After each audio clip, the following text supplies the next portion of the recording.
पवन रेखा पतिव्रता थी। पवन रेखा पतिव्रता थी तो उसने सारे हल को बताया,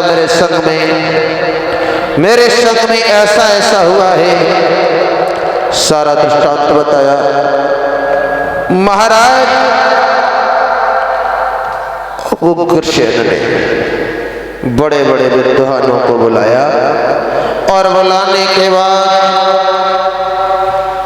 कहा है, मेरे लिए ये बताओ, मेरा जो पुत्र होगा वो कैसा होगा?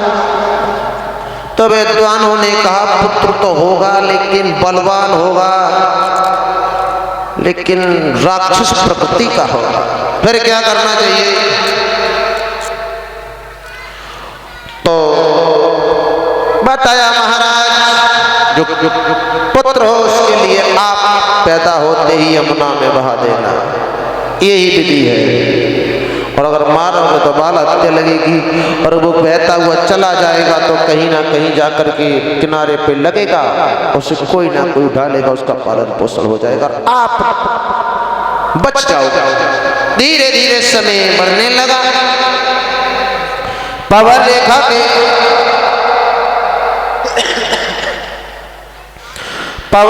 के मीठी मीठी जब पीड़ाएं होने लगी, और जब पुत्र को माफी चाहता हूँ, मैं थोड़ी सी जल्दी कर रहा हूँ, दीदी के लिए थोड़ा सा टाइम देना पड़ा है। तो उसी समय जब खुशी का समय आया तो काऊ ने सच कही है, जब पुत्र पैदा होता है तो लक्षण क्या होते हैं, जब सपूत पैदा होता है तो कुछ बात ही अलग है, और जब कपूत पैदा होता है तो लक्षण।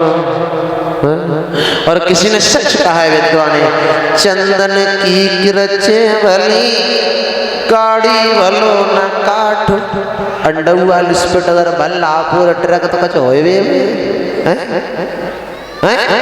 कच हो जाए ना हो जाए। और चंदन की कीमत है तो पसारी की दुकान पे से ले जा, वन में जरूरत है। तो चंदन की किरचे भली गाड़ी भलो न काठ, सपूत तो एक ही भलो कपूत भले न आ। पुत्र हो तो एक हो लेकिन अच्छा हो। अब हो 8-10 गली में गल ले भैया दत्ता कोई ताश का फायदा जमीने बेच बेच के सब पी बालक पलवे को करने पच जाए, फिर न्योटा दिल्ली भाग जाता, फिर से फायदा ना हमारी तरह महात्मा बनने पर। आइए कोई बात नहीं, चलती है कथा। इधर क्या हुआ है?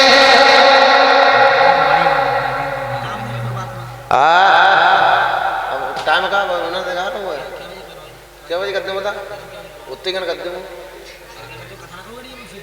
तो कोई गई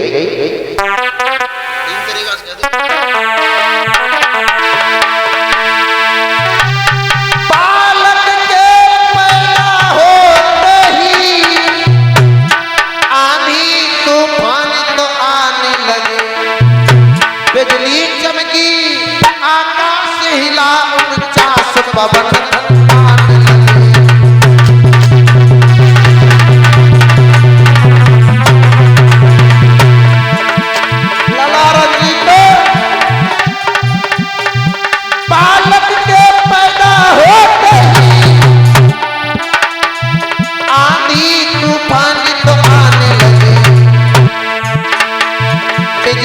चमकी आकाश हिला, महाप्रल सी दरसान